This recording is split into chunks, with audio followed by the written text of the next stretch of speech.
This is Democracy Now!, democracynow.org. I'm Amy Goodman with Juan Gonzalez as we turn to Hawaii, where the U.S. Navy is facing growing calls to permanently shut down a massive underground fuel storage facility that's contaminated water supplies in parts of the island of Oahu.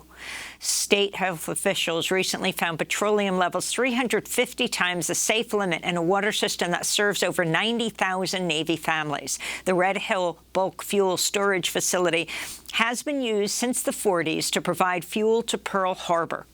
It can hold up to 250 million gallons of fuel. Environmental activists have long called for the Red Hill site to be closed down, in part because it's located just 100 feet above the primary groundwater aquifer for Honolulu and the rest of Oahu. On Monday, the Navy defended its response to the crisis during a 13-hour public hearing. The Navy refused calls to temporarily remove fuel from the tanks, saying the facility, quote, provides a large preponderance of the war reserve fuel supply for the Indo-Pacific theater. Environmental activists and Native Hawaiians have held a number of protests in recent weeks over the water crisis. How many more leaks and reports of burning skin will it take? How many more children need to experience headaches, vomiting, and diarrhea before the tanks are shut down? There has already been too much harm, too much damage, not enough accountability, and not enough healing. 200,000 gallons of fuel cannot be unspilled. The skin cannot be unburned. But it is not too late to do the right thing and shut down Red Hill before an even greater catastrophe is upon us. We're joined now by two guests in Hawaii. Camille Kalama is a Native Hawaiian civil rights lawyer. She's executive director of Kohuna. Kamana Beemer is a professor at University of Hawaii at Manoa. He previously served as a commissioner on the Hawaii State Water Resource Management Commission. Camille, let's begin with you. So we're talking about the U.S. naval base at Pearl Harbor. Explain exactly what's at stake. Wow, a 13-hour hearing. That's right, Amy. Thank you so much for having us on here. What's at stake really is the future of the drinking water supply for the island of Oahu. For those that aren't from here, Oahu is the most populated island in Hawaii. So all the things you think about, Waikiki, Diamond Head, you know, a lot of the places that people come to visit are here on this island. And what's at stake is the possibility of petroleum getting into our drinking supply, and that we won't be able to get it out.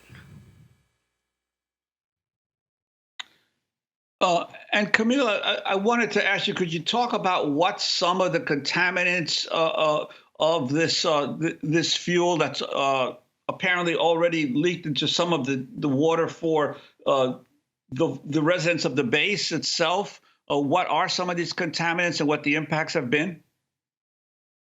Yes, so there are two types of fuel that were identified. They are jet fuel and like a type of diesel and a type of gasoline. And they have made its way into the Army's water system, or sorry, the Navy's water system that serves both Navy and Army housing for the most part, as well as several elementary schools. And so there's been multiple tests done, but these substances have caused different reactions in people, from nausea and vomiting to headaches to skin irritations and hospitalizations of people. Let me bring Dr. Kamana Beemer into the conversation. Professor at University of Hawaii, previously served as commissioner on the Hawaii State Water Resource Management Commission for over 8 years. How long has this been going on? What's the Navy saying, and what's your answer to them? You know, in truth, these tanks have been leaking since they were built in the 1940s. But in recent history, in 2014, there was a spill of 27,000 gallons that really caused all hands on deck, and you know, brought our islands into the midst of this conversation and crisis. What's terrible is that this moment today was completely avoidable. We knew about the potential threat since 2014. The Navy assured us and promised our State Water Resource Management Commission that this would never happen, and yet here we are. And I'd like to go back to Camille for a second to talk about the influence and power of the Navy and the military in Hawaii. Clearly, Hawaii has functioned for the Pacific region of the U.S. very much as Puerto Rico did for so many years for the Atlantic.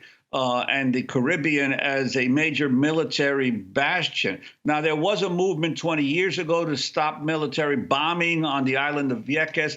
There was a similar movement in Hawaii, if you could talk about that. But yet the military has held on to most of its bases in Hawaii in a way that it did not in Puerto Rico. For the most part, most of the military installations in Puerto Rico have been removed.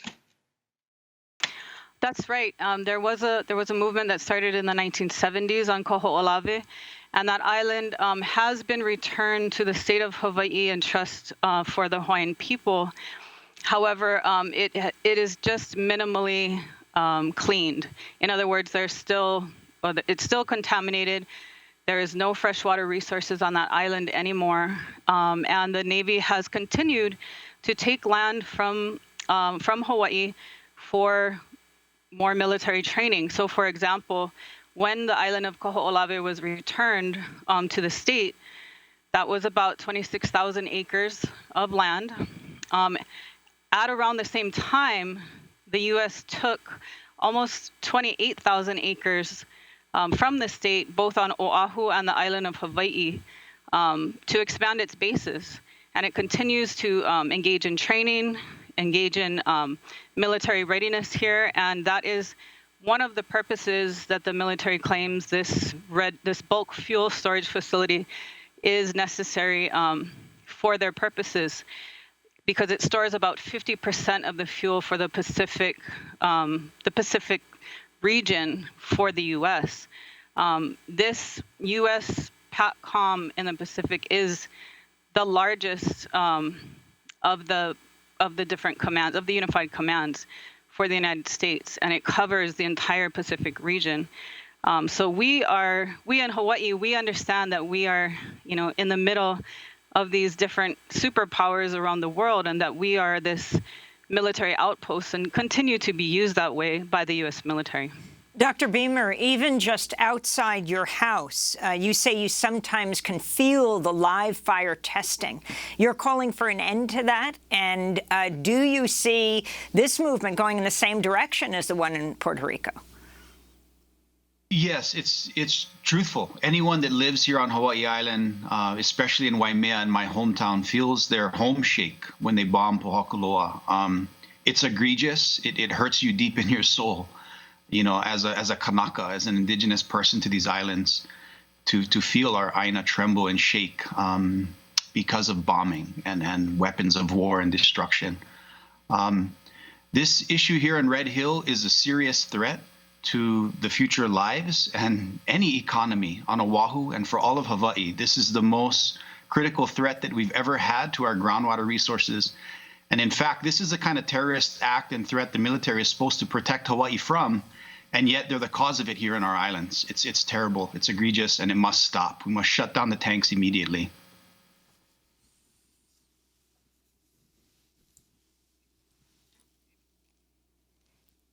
And I wanted to ask also, Camilla, you were part of the protests against the 30-meter telescope on the summit of Mauna Kea. Could you talk about that as well?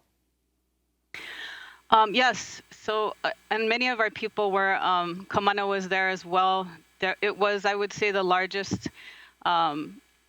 uprising of our people in my generation at least. I don't know how much longer.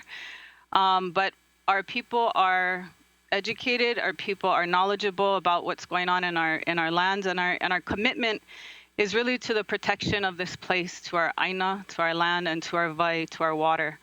And so that was a struggle against the state of Hawaii, as well as a multi-billion-dollar corporation, and that is backed by many countries.